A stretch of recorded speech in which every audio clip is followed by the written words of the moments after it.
ത്തിലെ ആശാ വർക്കർമാർ സമരത്തിലാണ്. ആ സമരത്തിലോട് സർക്കാർ സ്വീകരിച്ചിട്ടുള്ള സമീപനം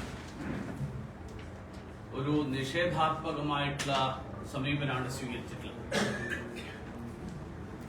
ബഹുമാന്യനായിട്ടുള്ള മുഖ്യമന്ത്രി ആശാ വർക്കർമാരെ ഒരു ചർച്ചയ്ക്ക് വിളിക്കാൻ പോലും സന്നദ്ധനായിട്ടില്ല.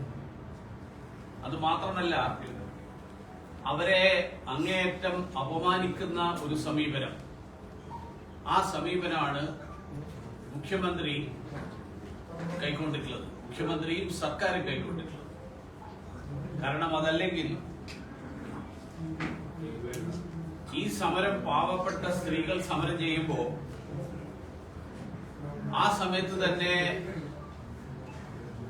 കേരള സർക്കാരിന്റെ പ്രത്യേക പ്രതിനിധി എന്ന് പറയുന്ന ശ്രീ കെ വി തോമസിന് യാത്രാബത്ത ഇനത്തിൽ ലക്ഷങ്ങൾ വർദ്ധിപ്പിച്ച് നൽകാൻ എടുക്കുന്ന തീരുമാനം, അതോടൊപ്പം PSC അംഗങ്ങൾക്ക് അവരുടെ ശമ്പളം വർദ്ധിപ്പിക്കാനുള്ള തീരുമാനം, ഇതെല്ലാം ഇതേ സന്ദർഭത്തിൽ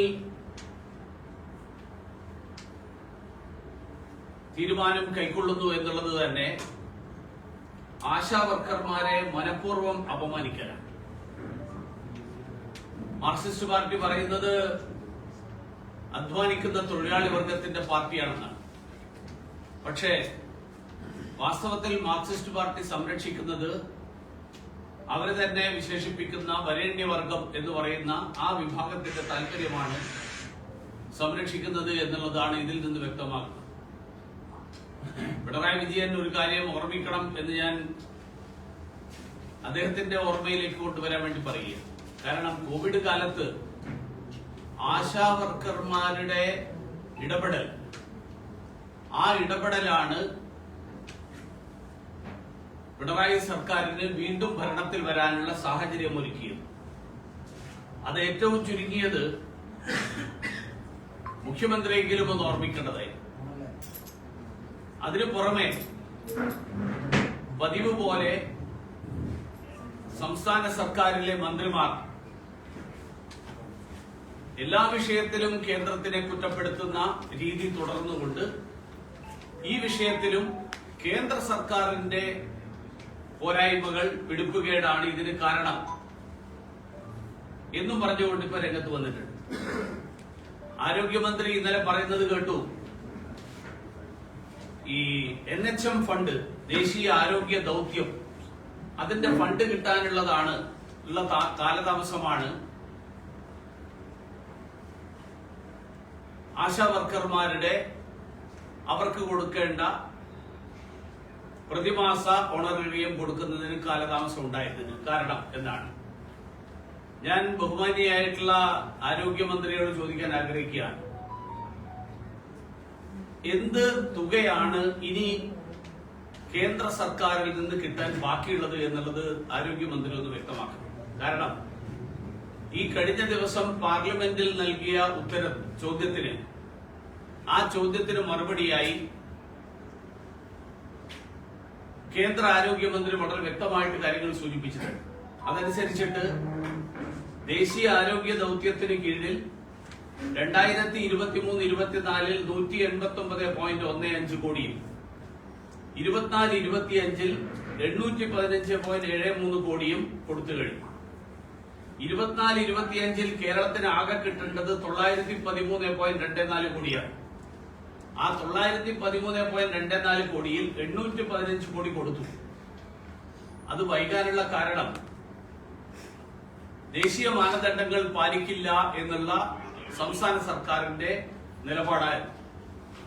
പിന്നീട് ആ നിലപാട് മാറ്റിക്കൊണ്ട് മാനദണ്ഡങ്ങൾ പാലിക്കാൻ തയ്യാറായി, മാനദണ്ഡങ്ങൾ ഞങ്ങൾ പാലിക്കാൻ തയ്യാറാണ്, മാനദണ്ഡങ്ങൾ പാലിച്ചു കഴിഞ്ഞു, അതിനുള്ള ഉത്തരവിറക്കി കഴിഞ്ഞു എന്ന് സംസ്ഥാന സർക്കാർ കേന്ദ്രത്തെ അറിയിച്ചതിന് ശേഷം കേന്ദ്ര സർക്കാർ ഒരു നിമിഷം പോലും വൈകിപ്പിച്ചില്ല, കൃത്യമായിട്ട് ആ പണം കൊടുത്തു.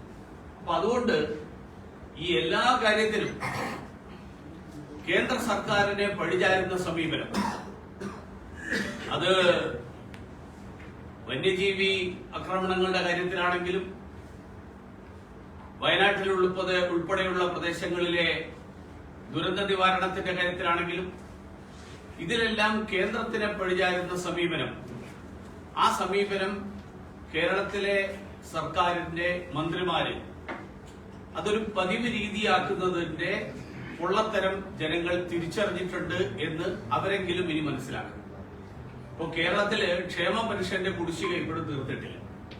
പാചക തൊഴിലാളികൾക്ക് ഇപ്പോഴും ശമ്പളം കൊടുക്കുന്നില്ല. എയ്ഡഡ് സ്കൂൾ അധ്യാപകർക്ക് ശമ്പളമില്ല.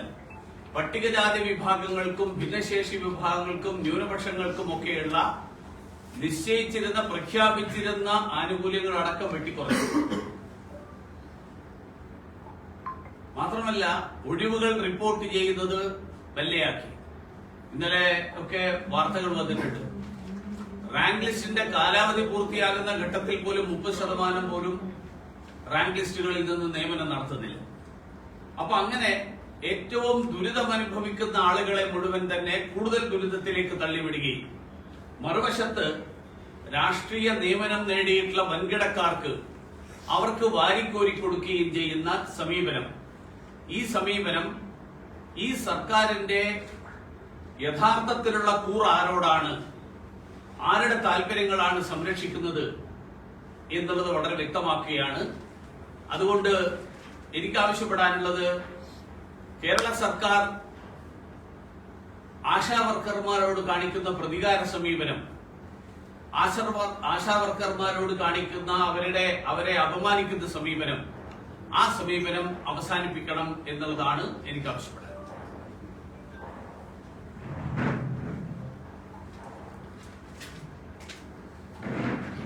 ഇന്നിപ്പോ കേന്ദ്രമന്ത്രി സിൽവർ ലൈനിന് അനുകൂലമായ ഒരു നിലപാട് പറഞ്ഞിട്ടുണ്ട്. ബിജെപിയുടെ ലൈൻ എന്താ? വളരെ കൃത്യമായിട്ടുള്ള ലൈനാണ് ബിജെപിയുടെയും കേന്ദ്ര സർക്കാരിന്റെയും എല്ലാവരുടെയും ലൈൻ. കാരണം സിൽവർ ലൈൻ എന്ന് പറയുന്ന പദ്ധതി, ആ പദ്ധതി റെയിൽവേയുടെ മുന്നിലുള്ളതാണ്. റെയിൽവേ കൃത്യമായിട്ടുള്ള മറുപടി നൽകിയിട്ടുണ്ട്. കേരളത്തിന് പാരിസ്ഥിതിക ദോഷമുണ്ടാക്കുന്ന, കേരളത്തിന് വലിയ കടത്തിന്റെ ഭാരം വലിച്ചു വെക്കുന്ന അശാസ്ത്രീയമായിട്ടുള്ള പദ്ധതി, ആ പദ്ധതിയോട് കേന്ദ്ര സർക്കാരിന് യോജിപ്പില്ല. അതേസമയത്ത് കേരളത്തിലെ ജനങ്ങൾക്ക് വേഗതയുള്ള തീവണ്ടി സർവീസ് ലഭ്യമാകേണ്ട ആവശ്യകതയുണ്ട്. അതുകൊണ്ട് ഇപ്പോ കേരള സർക്കാർ നൽകിയിട്ടുള്ള പദ്ധതി, ആ പദ്ധതി അപ്രായോഗികമാണ്, അശാസ്ത്രീയമാണ് എന്നുള്ളത് തന്നെയാണ് സമീപനം. അല്ല, അപ്പൊ ഈ സിൽവർ ലൈൻ എന്ന് പറയുന്നത് ഇപ്പൊ സംസ്ഥാന സർക്കാർ സമർപ്പിച്ചിട്ടുള്ള സിൽവർ ലൈൻ അനുകൂലമായിട്ടാണ് പീയൂഷ് ഗോയൽ പറയുന്നത്. അതും എന്ന് ആരാ പറഞ്ഞേ? സിൽവർ ലൈൻ വേറെ ഒന്നുമില്ലല്ലോ. അല്ല, സിൽവർ ലൈൻ എന്ന് പറയുന്നത് പീയൂഷ് ഗോയൽ പറഞ്ഞതിന്റെ അർത്ഥം എന്ന് വെച്ചാൽ കേരളത്തിൽ വേഗതയുള്ള തീവണ്ടി സർവീസ് വേണം, അത്രേ ഉള്ളൂ. അതല്ലാതെ ഇപ്പൊ നൽകിയിട്ടുള്ള പദ്ധതി കേന്ദ്ര സർക്കാർ അംഗീകരിക്കുന്നു എന്നാണ് അർത്ഥമെങ്കിൽ റെയിൽവേ മന്ത്രിയും റെയിൽവേ വകുപ്പ് നൽകിയിട്ടുള്ള ഉത്തരത്തിന് അപ്രസക്തമല്ല. ഈ ആശാവർക്കർമാരുടെ വിഷയത്തില് സംസ്ഥാന സർക്കാർ പറയുന്നത് കേന്ദ്ര വിഹിതം 2000 രൂപയാണ്, ബാക്കി പൈസ സംസ്ഥാന സർക്കാരാണ് കൊടുക്കുന്നത്. ഇന്ത്യയിൽ തന്നെ ഏറ്റവും ഉയർന്ന ഓണറേറിയം കേരളത്തിലാണെന്നാണ് സർക്കാരിന്റെ വാദം. കേരള സർക്കാരിന്റെ ഒരു തെറ്റിദ്ധാരണ അതാണ് ഞാൻ പറഞ്ഞത്. കേരള സർക്കാർ ധരിക്കുന്നത് എന്തറിയോ, അവര് പറയുന്നത് അതേപടി വിഴുങ്ങുന്ന ആൾക്കാരാണ് കേരളത്തിലെ ജനങ്ങൾ മുഴുവനെന്നാണ്. ഏറ്റവും ചുരുങ്ങിയത് പാർലമെന്റിൽ നൽകിയിട്ടുള്ള ഉത്തരവെങ്കിലും ഒന്ന് വായിച്ചു നോക്കണം. മന്ത്രിമാരും ഞാൻ നിങ്ങൾക്ക് എല്ലാവർക്കും കോപ്പി കൊടുത്തരാം. ഒന്ന്, ആശാ വർക്കർ എന്ന് പറയുന്ന പദ്ധതി, ആ പദ്ധതി ആരംഭിച്ചപ്പോ അതത് ഗ്രാമത്തിലെ ആരോഗ്യ മേഖലയിൽ സന്നദ്ധ പ്രവർത്തനം നടത്തുന്ന ആളുകൾ എന്നുള്ള നിലയിലാണ് ആശാ വർക്കർ പദ്ധതി ആരംഭിച്ചത്. ആ പദ്ധതിയിലുള്ള ആളുകൾക്ക് ഒരു നിശ്ചിത ഓണറേറിയം കേന്ദ്ര സർക്കാർ തീരുമാനിച്ചിരുന്നു. അതിനപ്പുറത്തുള്ള നിരവധി ചുമതലകൾ സംസ്ഥാന സർക്കാരുകൾ ആശാ വർക്കർമാർക്ക് കൊടുക്കുന്നുണ്ട്.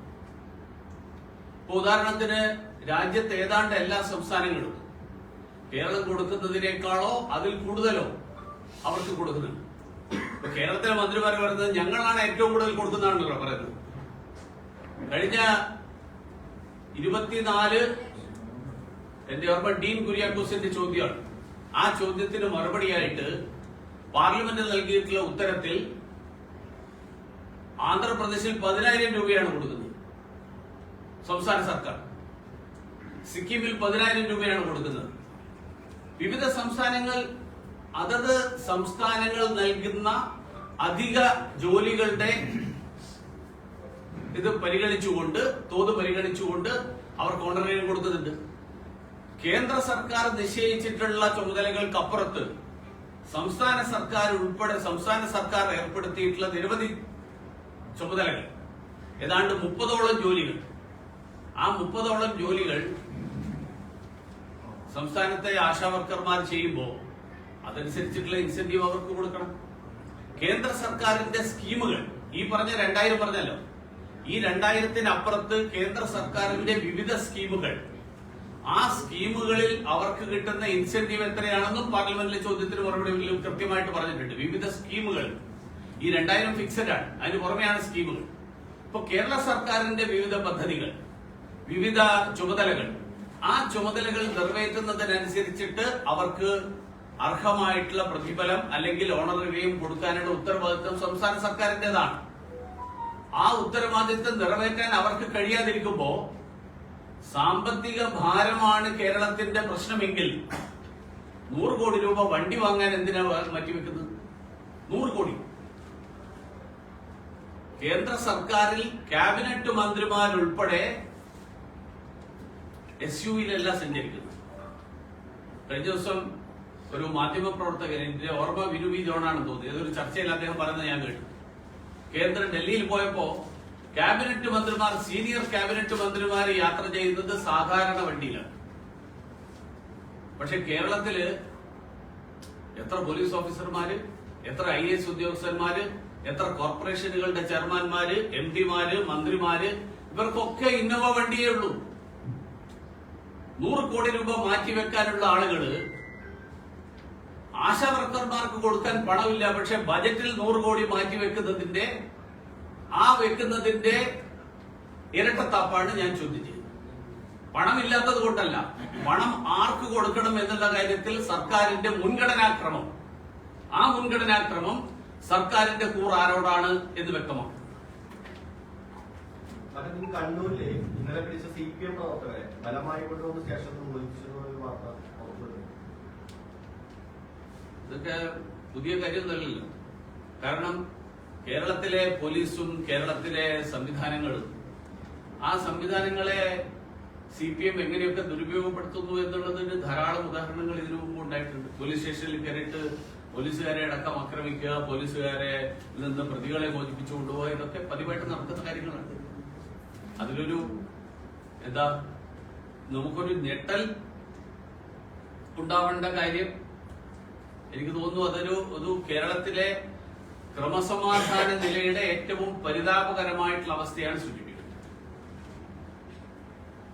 ബിജെപിക്ക് പുതിയ സംസ്ഥാന പ്രസിഡന്റ് പൊതുമകനും കേരളത്തിൽ ആ തീരുമാനം എടുക്കേണ്ടത് പാർട്ടിയുടെ സംസ്ഥാന ഘടകത്തിൽ നടത്തിയിട്ടുള്ള കൂടിയാലോചനകളുടെ അടിസ്ഥാനത്തിൽ ആ കൂടിയാലോചനകൾക്ക് നേതൃത്വം നൽകുന്ന ആളുകള് അക്കാര്യത്തിലുള്ള അവരുടെ സുചിന്തിതമായിട്ടുള്ള അഭിപ്രായം അവര് ഉചിതമായിട്ടുള്ള സമയത്ത് പ്രകടിപ്പിക്കുമെന്നാണ് എന്റെ. പഴയ മുഖം തന്നെ വീണ്ടും വരുമോ? അല്ല, അതാണ് ഞാൻ പറഞ്ഞത്. അതായത് സംസ്ഥാന BJP-യിൽ നടത്തേണ്ട കൂടിയാലോചനകൾ നടത്താൻ പാർട്ടി കേന്ദ്ര നേതൃത്വത്തിൽ നിന്ന് 4 ആളുകളെ ചുമതലപ്പെടുത്തിയിട്ടുണ്ട്. ദക്ഷിണേന്ത്യയിലെ വിവിധ സംസ്ഥാനങ്ങളിൽ ശ്രീ തരുൺ ചുഗിന്റെ നേതൃത്വത്തിൽ ശ്രീമതി വാണതി ശ്രീനിവാസൻ, ശ്രീ പൊൻ രാധാകൃഷ്ണൻ, ശ്രീ നളീൻ ഘട്ടി, അവര് കേരളത്തിലെ പ്രധാനപ്പെട്ട നേതാക്കന്മാരുമായിട്ടൊക്കെയുള്ള കൂടിയാലോചനകൾ പൂർത്തിയാക്കി. അത് എനിക്ക് അറിയാം. ഇനി ഈ അഭിപ്രായങ്ങളുടെ അടിസ്ഥാനത്തിൽ എന്ത് തീരുമാനമാണ് ഉണ്ടാവുക, അത് എന്ത് തീരുമാനമാണെങ്കിലും കേരളത്തിലെ BJP അതിനെ ഏകകണ്ഠമായിട്ട് അംഗീകരിച്ചുകൊണ്ട് അതനുസരിച്ചിട്ട് തെരഞ്ഞെടുപ്പിന്റെ നടപടിക്രമങ്ങൾ നീക്കും. ഈ ജില്ലാ പ്രസിഡന്റുമാരിൽ ന്യൂനപക്ഷ വിഭാഗമുണ്ട്, പ്രത്യേക ക്രൈസ്തവരുണ്ട്, സ്ത്രീകളുണ്ട്, സംസ്ഥാന തലയെടുത്ത് അല്ല, അതായത് കേരളത്തിനകത്ത് ഇതെല്ലാം പരിഗണിച്ചു, ദേശീയ തലത്തിലും ഇതെല്ലാം പരിഗണിക്കും. അല്ല, കേരളത്തിലെ സംസ്ഥാന പ്രസിഡന്റുമാരുടെ കാര്യമാണ്. പ്രസിഡന്റുമാരോ അതായത് ഇപ്പോ ഡൽഹിയിൽ വരുന്ന മുഖ്യമന്ത്രി ഒന്നും പോലെ അതുകൊണ്ടാണ് പറഞ്ഞത്. അതായത് രാജ്യത്തെ വിവിധ സംസ്ഥാനങ്ങളിലെ മുഖ്യമന്ത്രിമാരിൽ വനിതകൾ, വിവിധ വിഭാഗങ്ങളിൽപ്പെടുന്ന ആളുകൾ ഒക്കെ ഉണ്ട്. അതേപോലെ സംസ്ഥാന പ്രസിഡന്റുമാരുടെ കാര്യത്തിലും ഉണ്ടാവും. ഒരു അനുകൂല മാറ്റം പ്രതീക്ഷിക്കാമല്ലേ? തീർച്ചയായിട്ടും ബിജെപിക്ക് അനുകൂലമായിട്ടുള്ള മാറ്റം തന്നെയാണ് രാജ്യത്ത് മുഴുവൻ സംഭവിക്കുന്നത്.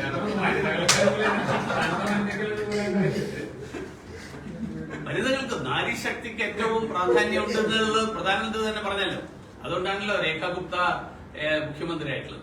എന്തായാലും സോഫ്റ്റ്നെസ് കാണുന്നുണ്ട്. മറുപടിയില് സോഫ്റ്റ്നെസ് കാണുന്നുണ്ട്. മറുപടിയില് സോഫ്റ്റ്നെസ് കാണുന്നുണ്ട്. ഞാൻ ഒരിക്കലും പിന്നെ നിങ്ങളോട് എന്തിനാ ഞാൻ എങ്ങനെ പിന്നെ മൃദുവല്ലാതാവേണ്ട കാര്യമില്ലല്ലോ. കാഠിന്യം കാണിക്കാനല്ലോ. ഞങ്ങളോടല്ല, വനിതെന്ന് പറയുമ്പോഴേ അങ്ങനെയൊന്നുമില്ല. ഞാൻ എന്നെ സംബന്ധിച്ചിടത്തോളം പാർട്ടിയുടെ തീരുമാനം എന്താണെങ്കിലും ആ തീരുമാനത്തെ എക്കാലത്തും അംഗീകരിക്കുന്ന ഒരാളാണ്. കേരളത്തിലെ ഈ സജീവ മുരളീധരൻ ഉണ്ടാകുമോ? അല്ല, കേരളത്തിന് ഇനിയെന്നല്ലല്ലോ, ഞാൻ എപ്പോഴും ഇല്ലാതായിരുന്നു. നിങ്ങളെല്ലാവരും അതായത് മന്ത്രിയായിരുന്ന കാലത്ത് പോലും ഞാൻ കേരളത്തിലെ അഭിപ്രായം പറയുന്ന സമയത്ത് മാർക്സിസ്റ്റ് പാർട്ടി നടത്തിയ പറഞ്ഞത് ഇയാൾ കേരളത്തിന്റെ മന്ത്രിയാണോ അല്ല അതോ കേന്ദ്രത്തിലെ മന്ത്രിയാണോ എന്നാണ്. അപ്പൊ അതിനർത്ഥം എന്താ? കേരളത്തിലെ അഭിപ്രായങ്ങൾ ഞാൻ ധാരാളം ഒന്നും പറഞ്ഞിരുന്നല്ലേ. ഇത് നിർത്തും ഇല്ല, തുടർന്നും പോവും.